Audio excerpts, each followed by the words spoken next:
CM 365, all about Carnatic music.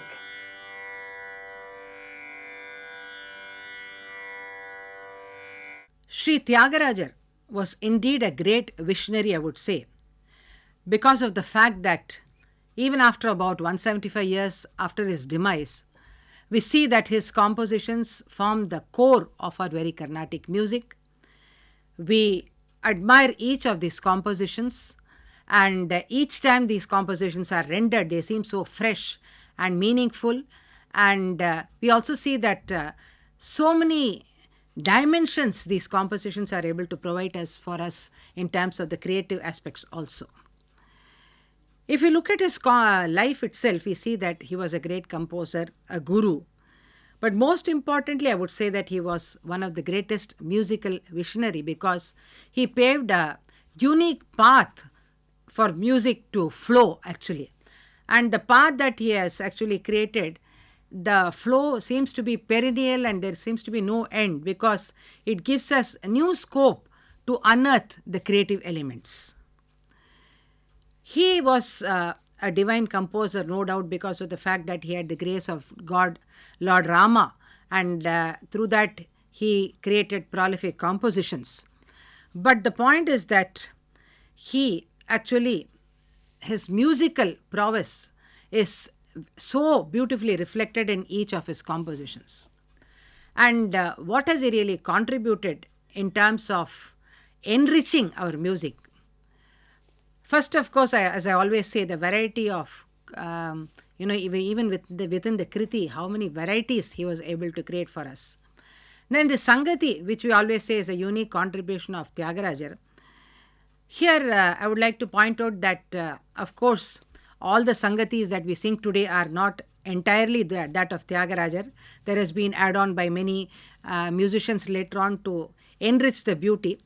But here, very significantly, we have to understand that the way the composition has been constructed by him, it allows or rather gives scope for the development of Sangatis in a newer perspective also. Here, if you look at some compositions, by other composers where the lyrics are tightly packed, if there is too much of lyrics, you see that there is no space for the melodic movement. So in that case, the Sangatis cannot be developed. Or if you see that one in whole Avartanam, there is only one word which is like in a Adatala Varnam, you see just one or two words taking up the entire space of the Avartanam, then also we see that the development of Sangatis becomes difficult. So the optimum usage of lyrics, whatever the Sahitya, of course the meaningful aspect of Sahitya is another element, but how much of Sahitya should be used within an Avartanam is something very ideally demonstrated by him where there is not too much or too less, and it's an ideal way where it gives a lot of scope for creativity in terms of developing Sangatis. And of course, as a step further in terms of the Neraval elements, we see that the words give us beautiful scope for development of our Manodharma aspect in terms of the Neraval, as well as for the Kalpanaswaras also it provides ideal points for us. Then the next thing is, of course, about the perpetuation and transfer of the music, which was so clearly created by Thyagaraja through a line of Shishyas. Because at that time we know that we did not have any notation in terms of books or computers at that time.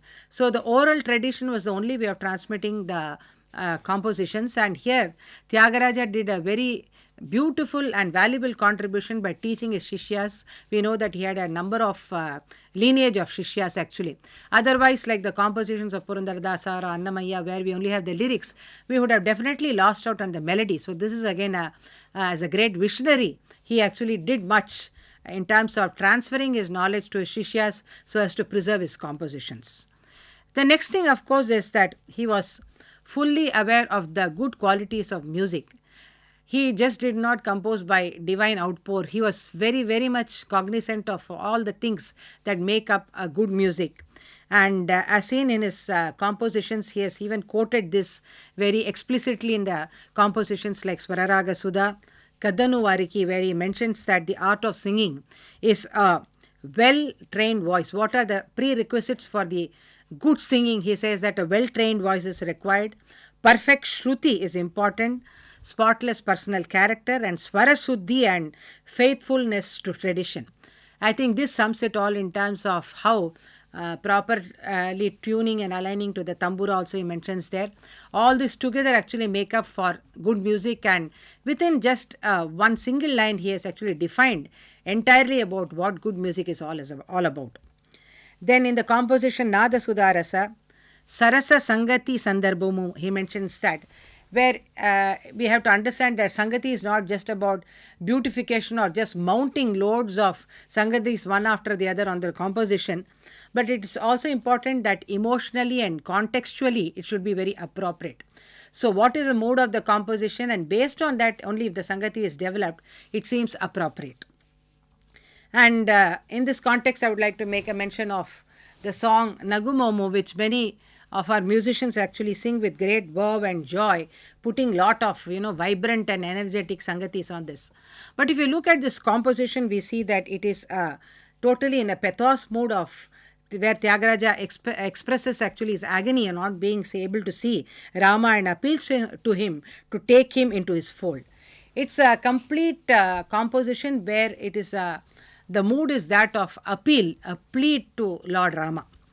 And here I remember the mention, of Dr. Balamurali Krishna, what he mentions about this particular way in which musicians render it. He had quoted once that if Thyagaraja hears Nagumomo being sung today, he will express much more sorrow than not being able to see Rama's face.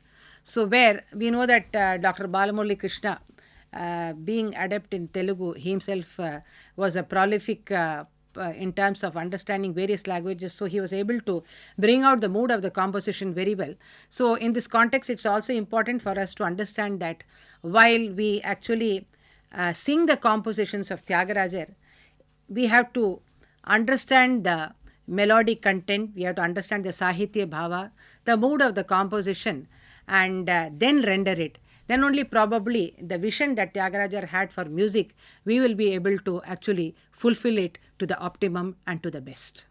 CM 365, all about Carnatic music.